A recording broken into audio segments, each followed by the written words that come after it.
This is episode 121 of Zen and the Art of Real Estate Investing with my guest, Frank Rohde. Frank is the CEO and founder of Ownify, Home Ownership Reimagined. Ownify partners first-time homebuyers with socially conscious investors. Together, they're creating a new path to ownership. This is really interesting. Frank's also been investing. His co-founder has been investing for years. So we're going all parts of real estate today. Frank, welcome to the show. Thank you, Jonathan, for having me. Excited to be here. Yeah, I'm excited to talk to you. And I was telling you before, I'm like a big tech person. I really like where real estate and tech intersect. So it'll be exciting to go through this conversation. But I know you have a business background. You've been in the mortgage industry. When was the first time you wanted to start a company that was specific to real estate? Really, the specific to real estate was Ownify, this company, about 2 years ago. I've dabbled in real estate as an owner, as an investor, as a landlord. But it was always kind of tangential to my main career, right? So I think in the parlance of real estate investors, I was always a W-2 guy, right? But always focused on startups and an early stage. So as an entrepreneur, trying to build wealth and success that way, but outside of real estate. And so Ownify is really the first deep dive into real estate between me and my co-founder. Was Ownify an idea, or were you thinking I want to do something in the real estate space specifically?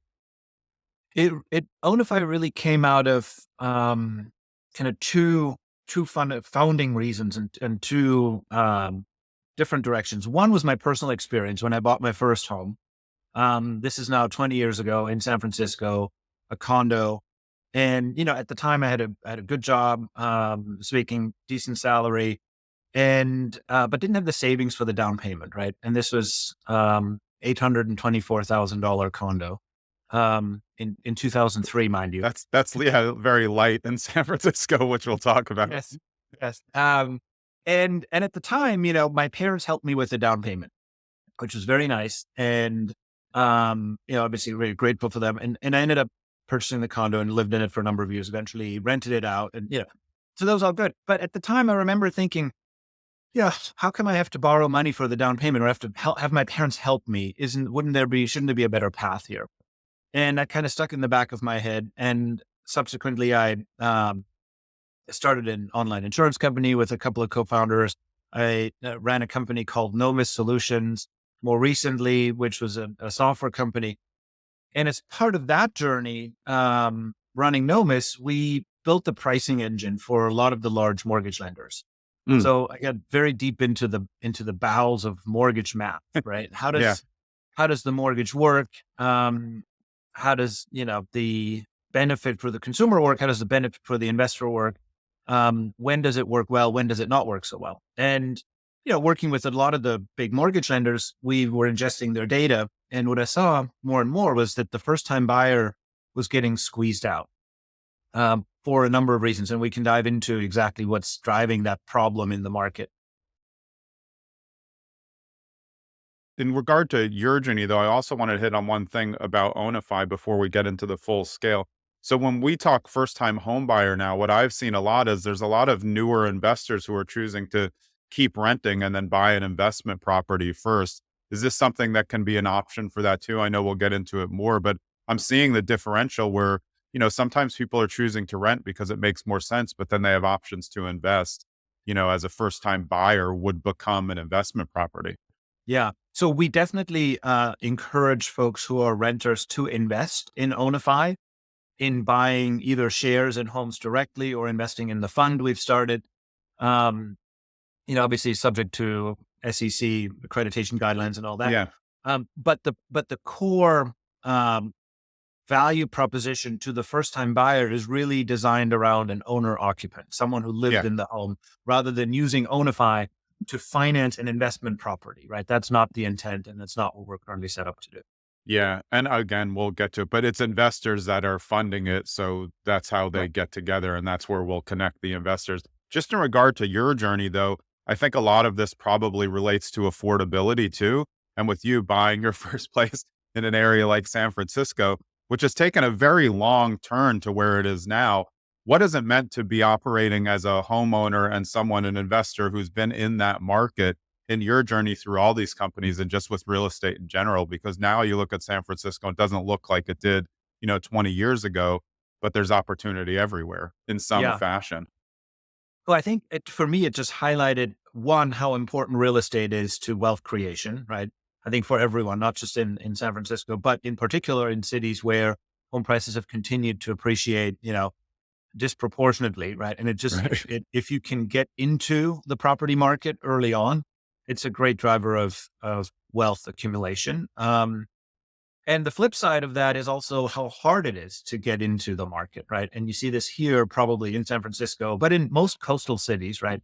In a number of cities in general, you see it being harder and harder, right? And you know, I see it with friends here, and I see it with friends and colleagues in markets where we started, and other markets where the average age of the first time buyer just keeps going up and up and up, right? Because it is getting harder. So living in San Francisco as a part of my personal journey just kind of highlighted that, right? Every time you see property prices and you hear, so and so bought a house for how much? That's crazy. Is this multiple investors investing in one property there, or they're investing in a bigger syndication that then puts the fractional ownership on the other side of those first time home buyers? Where's Great the question. connection? Yeah. No, and the answer is yes, we do both. Yeah. And so it depends on what kind of investor you are. If you're an accredited investor, the way to invest in homes with Ownify is into the Ownify Home Fund, which is a Reg D fund for accredited investors. And that fund invests across all homes. And therefore, you kind of build in diversification from day one. Right. So And that model is more of like an index fund of homes in general, a cross that's exactly. section with a very a smart return that you understand, but you're not saying like, oh, I have one in Kansas or I have one, in Missouri. It's a fixed, grouping of all of them. And they're all in Raleigh, Durham. That's what the fund is funding, and that's where Right. we're growing, right? And then we're adding markets in California, we're adding markets in Colorado. So we're looking at these as individual real estate markets and funds that really invest into those individual real estate markets. And the Oh, reasons for that is that a lot of investors, have told us that I like the idea of supporting first-time buyers. I want to make sure that we continue to supporting ownership, right, rather than more rental homes. yeah. And therefore, I want to do this I want to do it in Raleigh or in Durham or in Chapel Hill, which is where I live and I know that market. And so there's a benefit to being local, right, through the fund structure. The other way, and this is new and we're still working through this. So I want to give that caveat. The other way investors can come into the transaction is through an exemption with the SEC that we're working on called the Reg A exemption. And the Reg A exemption is focused on allowing any investor, not just accredited investors, to invest. And it therefore removes the minimum, Right. right? And what we're doing there is, if you think back to the bricks, we're allowing individual investors to buy bricks in specific homes. And Mm, the minimum there is 10 bricks. So again, for a $400,000 home, that could be as little as $400. And the reason we do that is that it allows the Oni and their community to co-invest in homes. yeah. It's just what So I this started is back thinking of. to the start of the conversation, right? Let's say you have relatives who don't want to give you a gift, but they're happy to support you by investing in Yeah. bricks in your home, right? So I love you, but I don't like you enough to give you a Yeah. gift.